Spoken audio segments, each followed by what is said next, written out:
welcome to the man cave. I couldn't wait to get home from work today. I couldn't even wait to get this thing out of the box. I had to see it. So I opened the Amazon box already, and here it is. Wizards of Morcar. Now I get it. Everybody and their brother already has theirs. Well, not me. I have it now. So am I a little late to the party? Yes. Am I going to do an unboxing anyway? Yes. Are you going to find it boring? I hope not. So here we go. Well, first I'll read the box. Now, as you can see, Heroquest, Wizards of Morcar, the quest pack. And, I mean, the art on this is gorgeous. So, on the back of the box, it says that we feature 10 quests, 5 original and 5 reimagined, a skill acquisition mechanic, an alternate wizard hero sculpt, and more.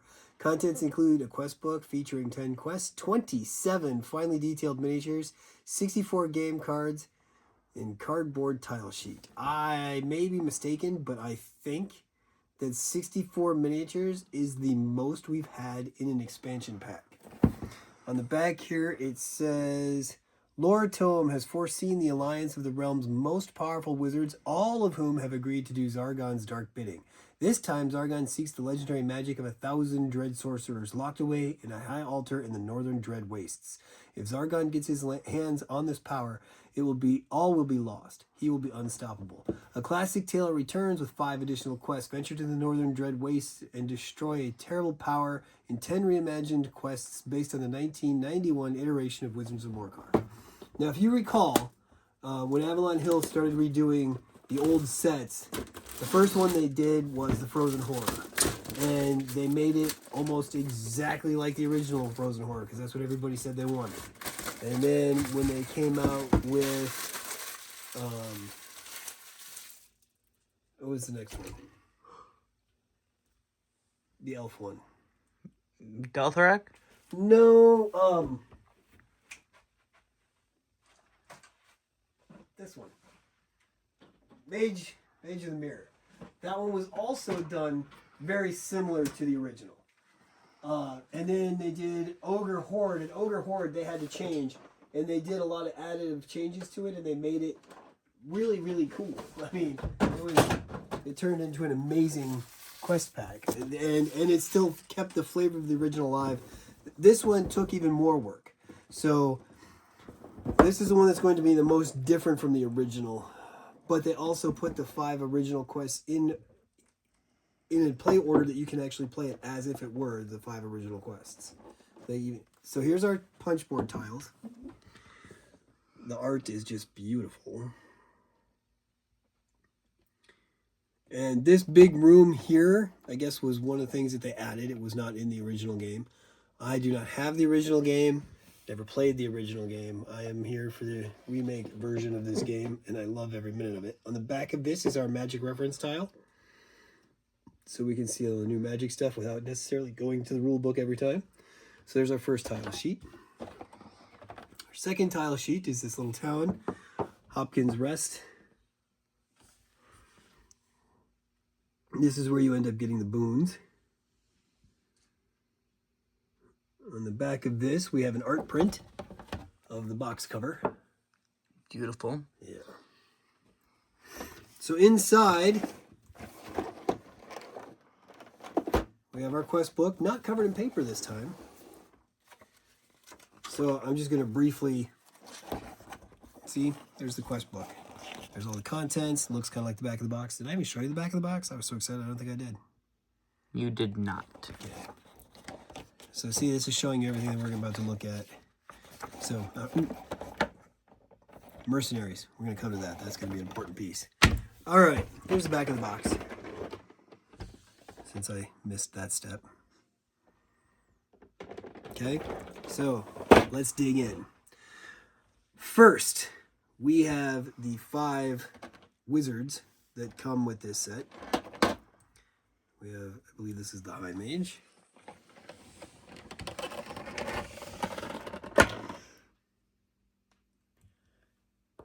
Followed by the Necromancer.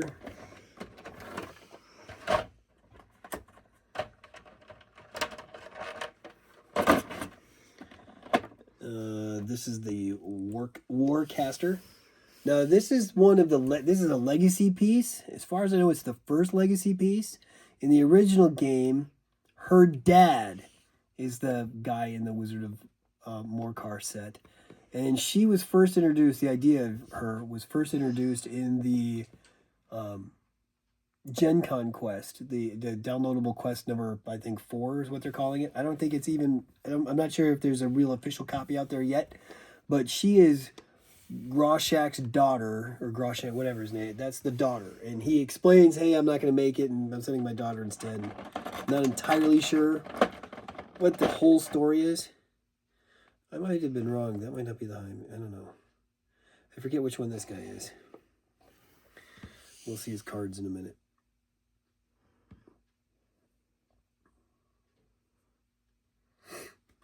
Ooh, very, like, bendable. Yeah, gotta be careful with the staff.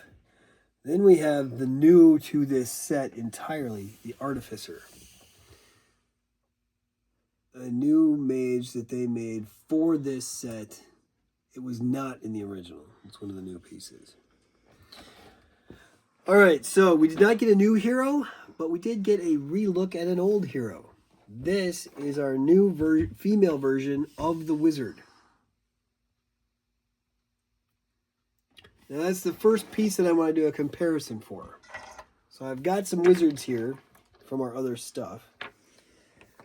Here is the base set mage.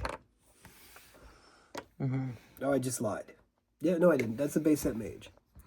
This is the mythic tier female mage, which, as we've spoken, is just a female version of the same sculpt. They didn't do separate female sculpts of anything. Since then, also with the mythic tier, we got Mentor. Although the card that came with Mentor is the exact same as the wizard card, just got a different picture on it.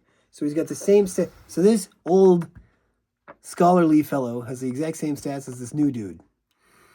So they didn't make a Morcar or a Mentor card. They just gave an alternative form of the wizard. Then First Light came out, and again they gave us a male wizard. That's a little bit different.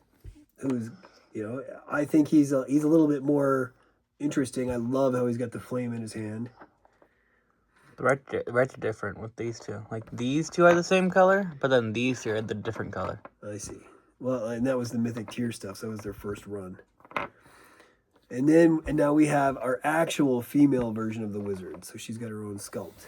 So this one can go Hoping that when we dig into this box and we go to the cards, that they actually changed the art on the card.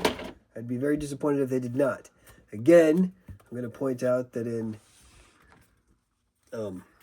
First Light, they did not change the art on the cards, even to match the new sculpts. I wish they had. Oh, good, they did. She has her own card with her own art. And of course, this is the wizard. You are the wizard, a learned and clever spellcaster. You face evil with an arcane prowess and have mastered many spells. Because you cannot use armor or larger weapons, you are vulnerable to physical combat. Okay, so glass. Do you have the wizards from the wizard card from before? I didn't bring out the cards, no. I don't think the stats are the same. They are. Are you sure? I can grab the First Light one easiest, so I will grab that because I know they didn't change it. It's the mind points. I feel we're not always 6. I'm sure you don't. I mean, how often do you play a wizard? Well, we've been looking at these every time for our tournament. That is true. I mean, to be fair, they've been out for a while. But I just want to check, because I feel like that, I don't know.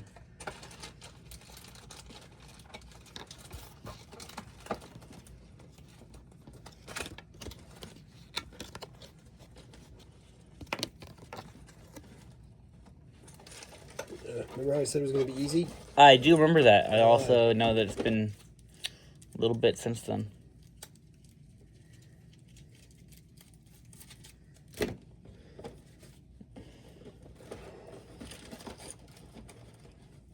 Had to ask a question. I had to ask a question that I think is a valid question. 1, 2, 4, 6. Can I see the card? Thank you. Yeah. Is this also... Yeah, so the back is different. Yes, they changed the wording, but it's... You face evil with arcane prowess and have mastered the spells within 3 elements. This does not have within 3 elements. Right, but the rules do. You know, you can only take 3 spell sets.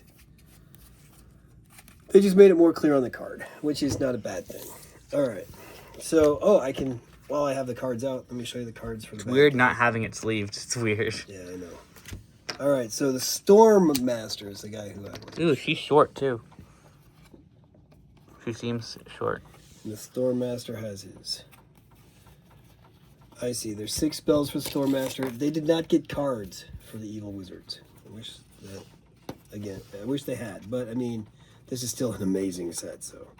Then we have the Warcaster's 6 spells, which we'll go over once we get there. This one. There's the art for the Warcaster. See, I don't think making a card out of that would have been all that hard. But maybe they had a run on how much they could do. Here's the Necromancer. I was right, this guy's the High Mage. High Mage.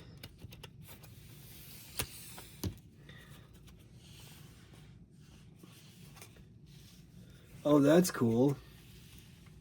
So in our original mage had 3 or 4 sets of spells to choose from. Now there's 3 more. Spells of protection, spells of detection, and the spells of darkness. That's kind of cool. And I like that they use the different art for each one. And then we have our Artificer. So there's the art for that one. All right, so we'll go through the cards after we finish with the minis, because this next bit is kind of very cool. In the original Wizards of Morcar set, I guess you got 4 little army guys that you got to put different weapons on to make them different mercenaries. Now, Avalon Hill gave us mercenaries first in Frozen Horror. After that, they gave another set in the Dread Moon, and they were different sculpts. Not only were they different sculpts, they were different colors, which was kind of cool. They also have different card backs, which again we'll get to. We're gonna need some of these. Actually, grab those. Okay.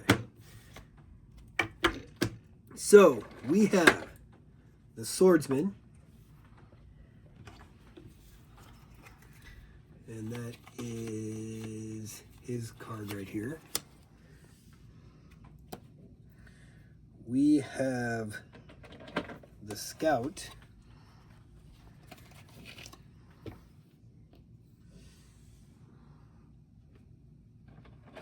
Are you sure? Because this one has a shield. This is the Scout. You gave me the first one. What's the Scout? I don't have the Swordsman yet. Oh, sorry. The first person was the Scout, because that's the shield with the back and then the raised up sword. This is the Swordsman. So what did I just give you? The Crossbowman? The Crossbowman.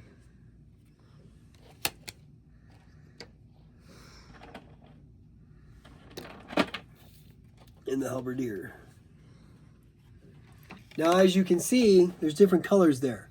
We have gray, we have purple, we have red.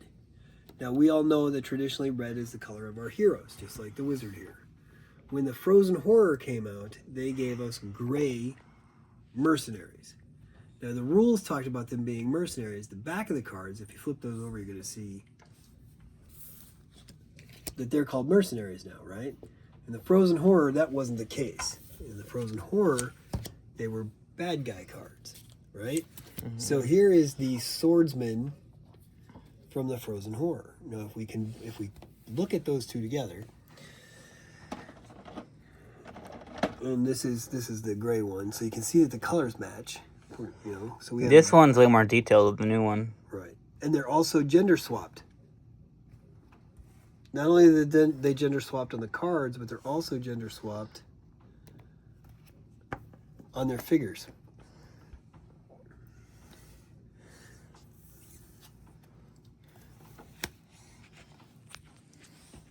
And we have our Halberdier. So the sculpts, I mean, and it's not just a gender swap. It's a different sculpt. If you look at the weapons, they're different. Their armor is different.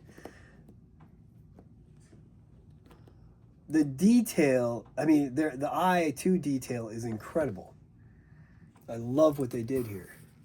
Now, like I said, in the Frozen Horror, we got those gray mercenary monster guys. Because when you first run into them, they're all evil. But you can buy them, you can pay them off once the regular bad guys are gone, and then they will join you for a couple of missions. When they brought out the Rise of the Dread Moon, they took that to a whole nother level. And that's where they created and started with mercenaries. Okay? And as you can see, even that's a different card, but it's a mercenary with an individual on it. So if we look here, this is the striker. The striker is the same as the swordsman. Only instead of just gender swapping, these are race swapped. Those are elves. Because Rise of the Dread Moon is about elves. Here we have the scout for that one. Here we have the arbalist. Because they wanted them to sound fancy. Here we have the glaive instead of the halberdier. Because they're elves. They wanted to sound a little bit fancier. And if you look, the sculpts are different. The races, so that one got race swapped, but that purple is the same as the purple in the second set of mercenaries from this group. So they use the hero red, the mercenary blue, purple, and the bad guy gray. So you can make 3 sets, and it's easier to know, one, who's hired them, because you can do different sets, and 2, if you're building up. I mean, this set is so perfect for homebrew, it's ridiculous. I mean, we have, not to mention the fact, for the first time ever, oh, and I didn't take out the old one. I can do that real quick. Here we have Sir Ragnar. And this isn't Sir Ragnar, the guy that we had to rescue, who was, you know, a messed up victim. This is Sir Ragnar in his prime, in his glory. And here's his card. If you look at the back of that card, you'll see that in this, at least in the card version from this game, he's considered one of the bad guys. A spoiler alert, while you're playing through the main quest, he only ends up a victim. And then after the main quest, when you start to play First Light, you start to see that he's a bit of a jerk. Sometime later, he becomes a betrayer. In this quest, I guess he's going to get, what some of the spoilers have said online is he gets something of a redemption quest. Here is the Sir Ragnar from the Mythic tier, where he was the prisoner that you have to save.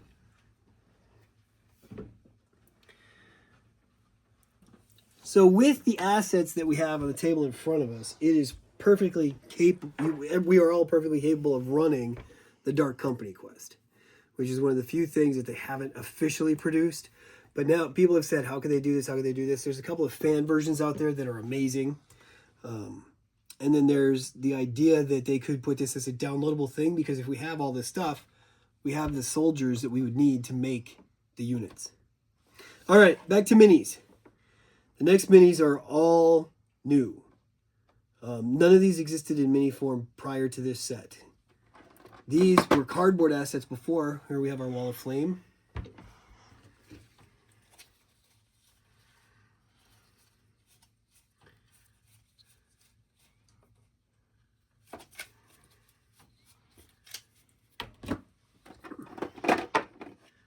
Wall of Rock.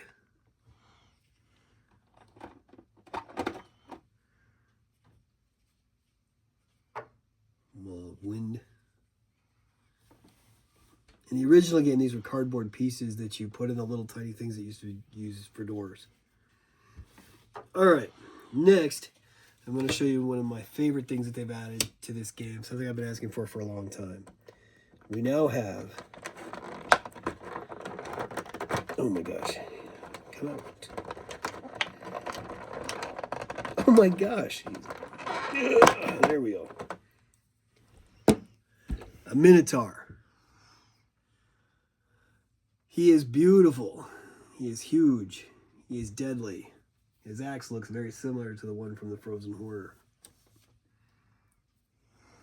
Now, people have been saying that on the bottom of this sculpt, it says Jungle 3? I think that's a 3. Is that a 3?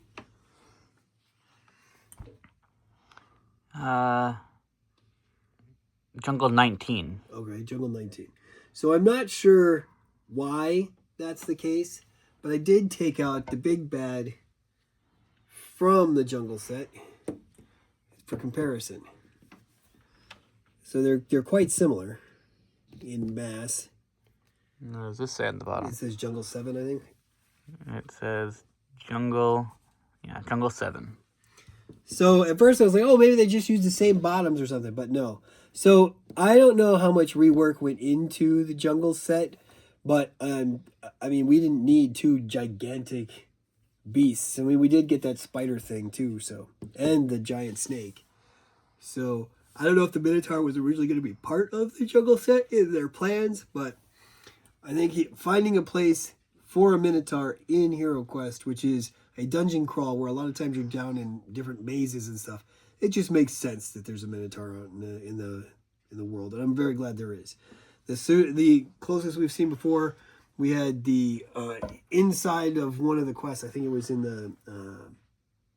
the Venom set that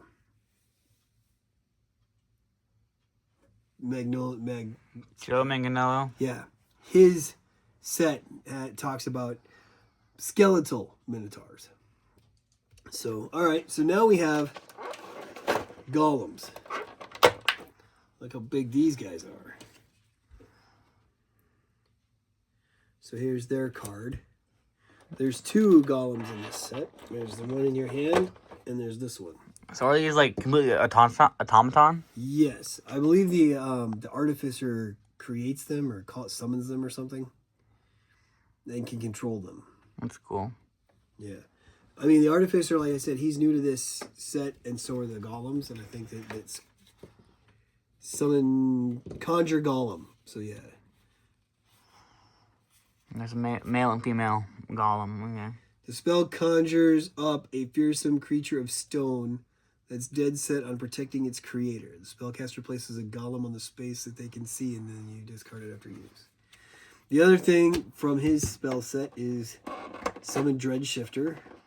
Now, anybody who's ever played D&D will recognize your Mimic, but they're a little different in this set, and the famous tongue. Yeah. It's not on the chest, but it is on the door. This one's got a lot of eyeballs. Ooh, double, like it's almost like it's xenomorph with like a double mouth. Yeah. So that's the bulk of our minis. So now we'll go through some of the cards. Oh, here's the Dread Shifter card. There's the tongue from the chest.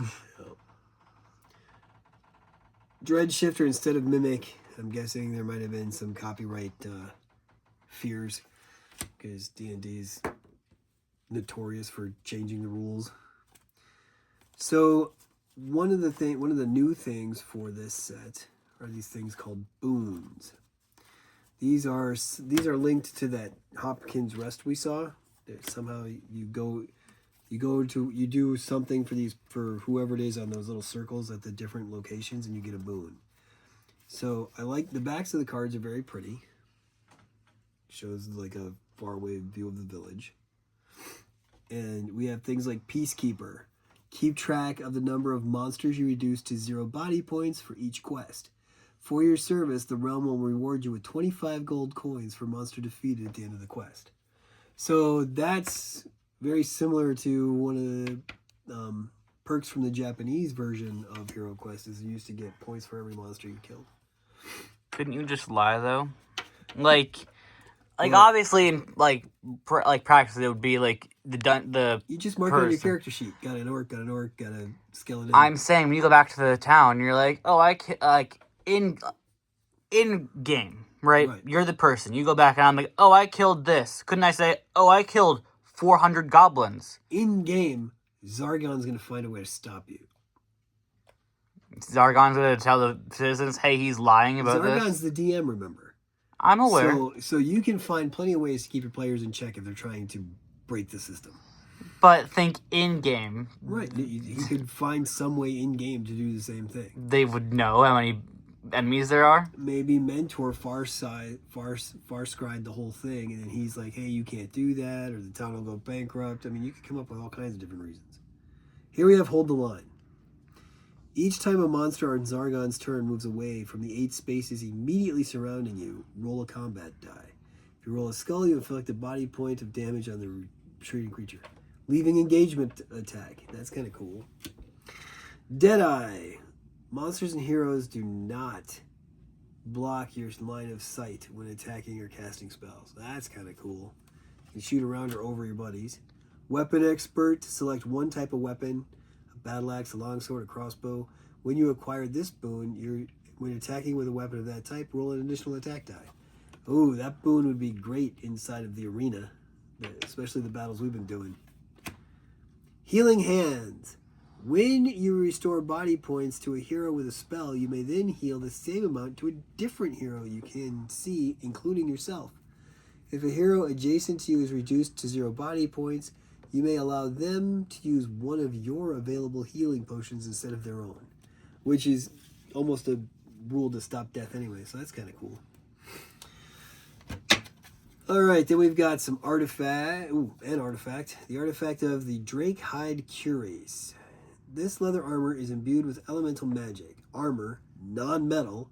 This magical suit of armor gives you 1 extra defend dice. Instead of rolling for movement, a hero wearing it may move up to 8 spaces.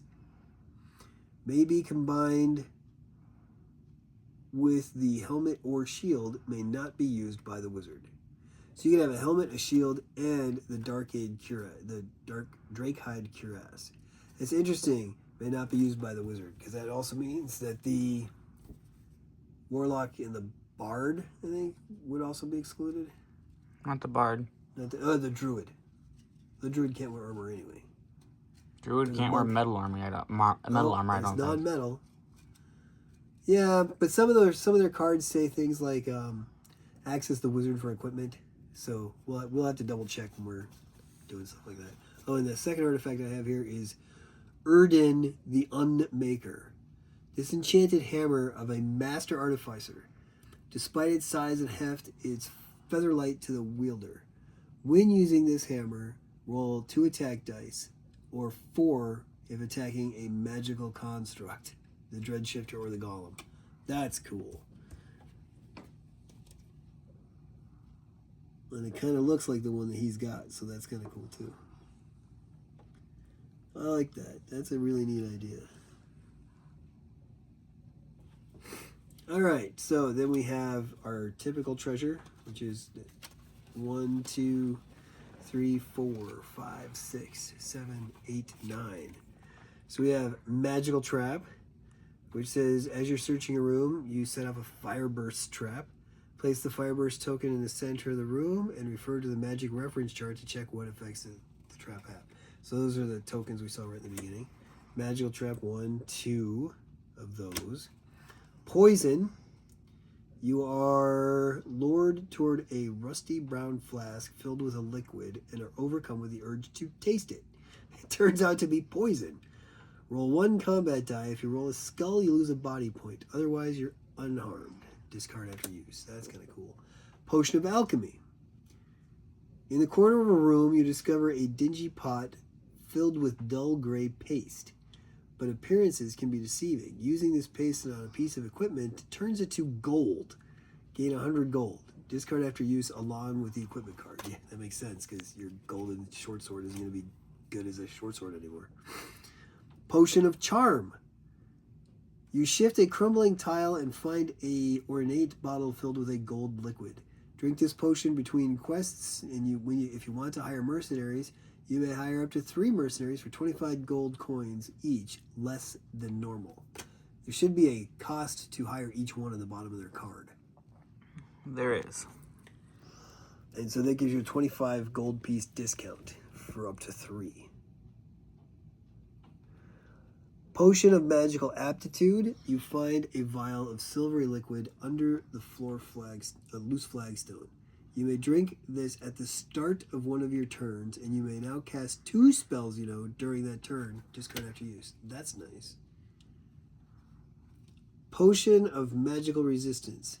You find a small gleaming bottle hidden beneath a disused shield. Drink this potion to ignore the effects of any one damage-causing spell cast on you. That's kind of neat, too. Potion of fire resistance.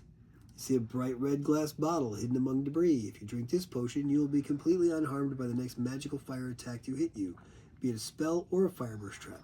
That's nice. And then the all-important and the ever-missing and always wanted, nothing.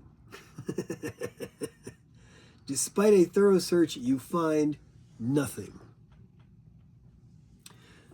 There have been fans who've been giving these out of Gen Con. I haven't got one yet. I still hope to get one, guys, if you're listening.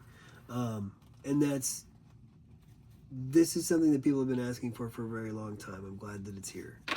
It's a very cool card, and I wouldn't mind having several in my deck of treasures once everybody goes through everything. That is it. Our unboxing is complete.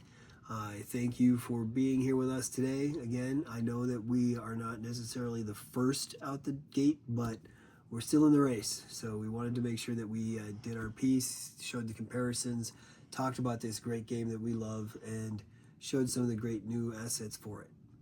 So thank you for being here with us. And until next time, may all your rolls be crits.